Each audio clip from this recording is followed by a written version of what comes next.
किसने दिलाई आज़ादी, महात्मा गांधी या सुभाष चंद्र बोस?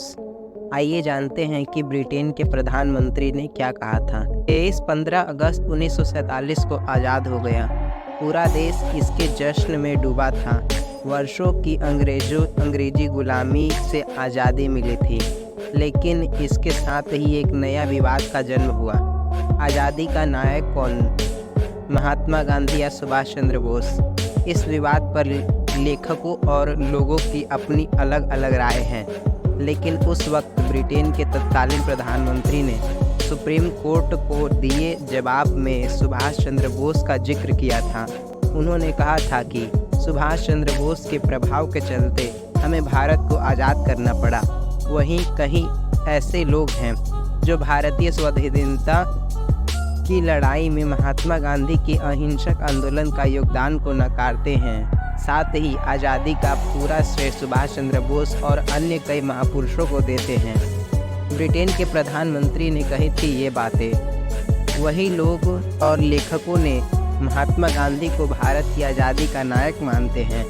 सत्य और अहिंसा के आंदोलन को आज़ादी का प्रमुख हथियार माना गया। क्रांतिकारी आंदोलन को नहीं बल्कि अहिंसक आंदोलन को वरीयता दी गई। जब भारत आज़ाद हुआ था उस समय ब्रिटेन के प्रधानमंत्री क्लीमेंटन रिचर्ड एटली थे। एटली 1945 से 1951 तक ब्रिटेन के प्रधानमंत्री रहे थे। भारत से ब्रिटिश शासन को समाप्त करने पर ब्रिटेन के सुप्रीम कोर्ट में याचिका दायर कर वहां के लोगों ने प्रधानमंत्री को कटघरे में खड़ा कर दिया। उन्होंने सवाल किया कि जब हम द्वितीय विश्व युद्ध जीत चुके थे तो उस वक्त समय भारत को आज़ाद करने की क्या ज़रूरत थी। ब्रिटेन के तत्कालीन मुख्य न्यायाधीश ने ब्रिटेन के प्रधानमंत्री क्लीमेंट रिचर्ड एटली से पूछा कि आखिर आपने भारत क्यों छोड़ा? आप दूसरा विश्व युद्ध जीत चुके थे। 1942 का भारत छोड़ो आंदोलन फ्लॉप हो चुका था, फिर आपने भारत को अचानक स्वतंत्र करने का फैसला क्यों किया? इस वजह से ब्रिटेन के प्रधानमंत्री ने भारत को किया था आज़ाद।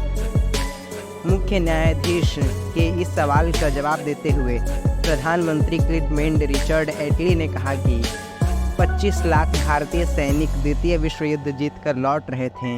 इस बीच कराची नेवल बेस, जबलपुर, आसनसोल जैसी की जगहों पर से सैनिक विद्रोह की खबरें आ रही थीं। सुभाष चंद्र बोस की आज़ाद हिंद फौज लगातार ब्रिटेन सेना पर दबाव बढ़ा रही थी। एटली ने आगे कहा कि हम जान गए थे कि अब ज़्यादा दिनों तक भारत पर कब्जा बनाए रखना मुश्किल है। ये सुभाष चंद्र बोस के व्यक्तित्व का प्रभाव था कि भारत के लोग राष्ट्रीय अस्मिता और राष्ट्र के स्वाभिमान को लेकर उग्र थे। अगर हम भारत को न छोड़ते तो सुभाष चंद्र बोस के नेतृत्व में बड़ा आंदोलन हो सकता था जो ब्रिटेन को बहुत नुकसान पहुंचा सकता था। अगर महात्मा गांधी की तरह अहिंसक आंदोलन होता तो हम पर असर नहीं होता। पूर्व केंद्र मंत्री ने भी महात्मा गांधी का योगदान को नकारा था। वहीं इससे पहले पूर्व केंद्र मंत्री अनंत हेगड़े ने भी देश की आज़ादी में महात्मा गांधी का योगदान को खारिज किया था। उन्होंने कहा था कि भारत को आज़ादी का भूख हड़ताल और सत्याग्रह से नहीं मिली, इसके पीछे कई अन्य महापुरुषों का योगदान था। तो हमने जाना कि भारत को आज़ादी दिलाने में किसका कितना योगदान था।